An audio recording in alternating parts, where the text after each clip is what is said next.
1941, somewhere in the North Atlantic, a German submarine sends a short radio message. Anyone can hear it. Enemy ships, listening stations, codebreakers. The signal is out in the open for the whole world to grab. And yet, to everyone who intercepts it, the message is complete gibberish, a meaningless jumble of letters. Because before it was sent, it passed through a machine the Germans believed was mathematically unbreakable. They called it Enigma. For years, they were almost right. This is the story of how a machine built to keep secrets ended up giving birth to the science that breaks them. To see what made Enigma special, start with the oldest trick in the book.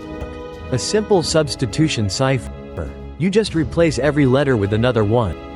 Using a fixed table, A becomes Q, B becomes W, E becomes X. Write your message, swap every letter, and it looks like nonsense.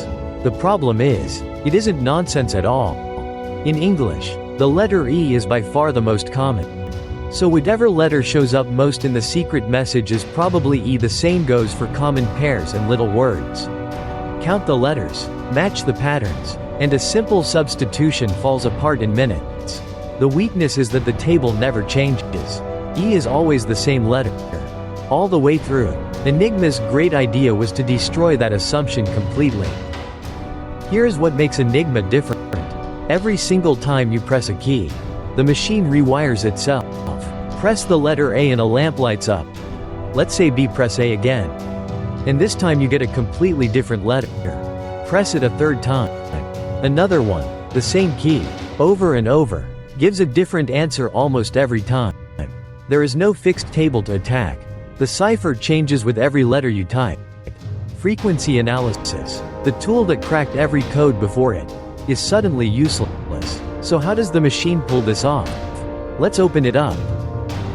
Inside, Enigma is really just a battery, some wires, and a lot of switches.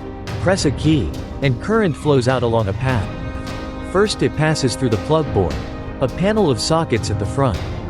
Then it enters the rotors, 3 spinning discs, each wired to scramble the 26 letters in its own way. The current crosses the first rotor, then the second, then the third. At the far end it hits the reflector, which bounces it straight back. So the signal travels through all 3 rotors again, in reverse, back through the plugboard, and finally lights up a lamp. That lamp is the encrypted letter. 1 key press, 1 long electrical journey through the maze, and the letter that comes out is your ciphertext.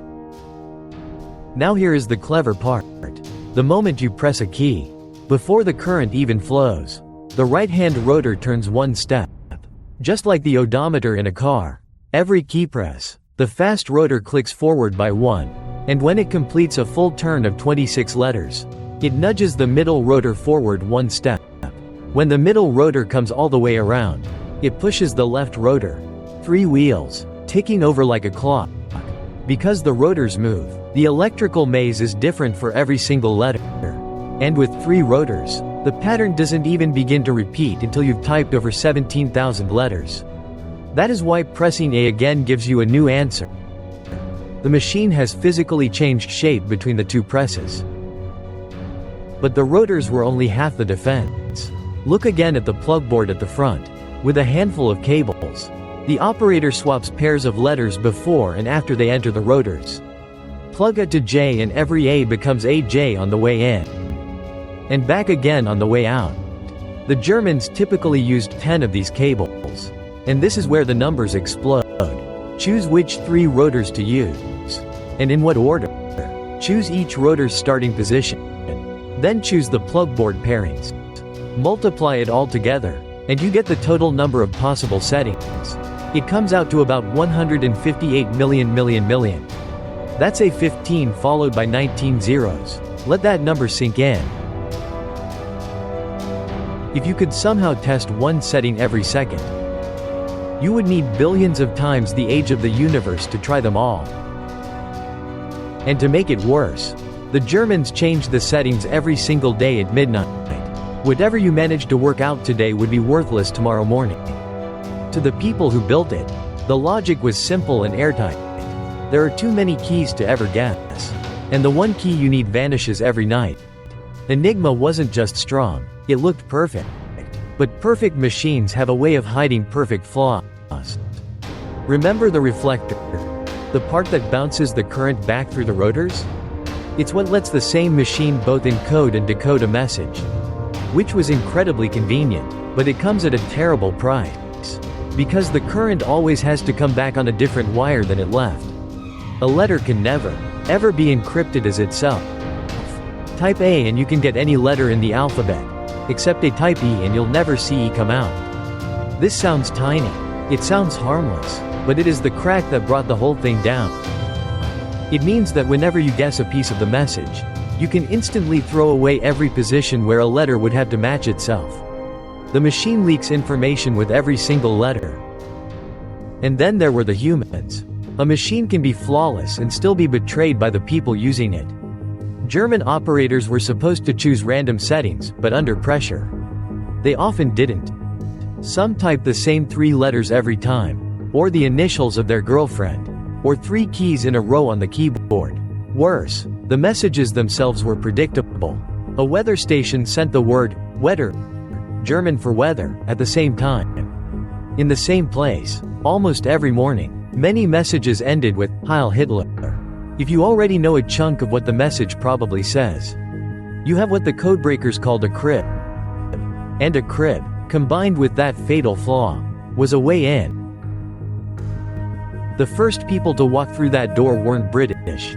They were Polish. Years before the war even began, a young mathematician named Marian Rejewski did something everyone thought was impossible.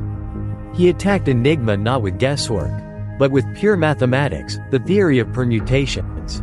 He exploited a habit of German operators, who at the time sent the key to each message twice at the very start. That tiny repetition was a thread, and Rejewski pulled on it until the machine's inner wiring unraveled in his notebooks. Poland was reading German messages while the rest of the world still thought Enigma was a magic box. And just before the invasion, they handed everything they knew to Britain and France. At Bletchley Park, in England, a mathematician named Alan Turing took the next leap. He understood that you could never test 158 million settings by hand. So he didn't try. Instead, he built a machine to do the opposite, not to find the right setting, but to destroy the wrong ones. It was called the Bombe. You feed it a crib, a guess at part of the message. The Bombe races through settings, and the moment a setting forces a letter to encrypt as itself, which we know is impossible, it throws that setting away. One contradiction, and millions of keys collapse at once. Instead of searching a haystack for a needle, Turing set the haystack on fire and watched for what refused to burn. But knowing how wasn't enough. Every night at midnight, the Germans changed the settings, and the race began again from zero. Thousands of people at Bletchley Park, many of them women running the bombs around the clock, worked in a frantic daily rhythm. Intercept the messages at dawn, find a good crib, run the bombs, recover the day's key, read the enemy's mail, sometimes before the German commanders on the other end had even finished reading it themselves. And then, at the next midnight, watch it all reset, and do it again, day after day, for years.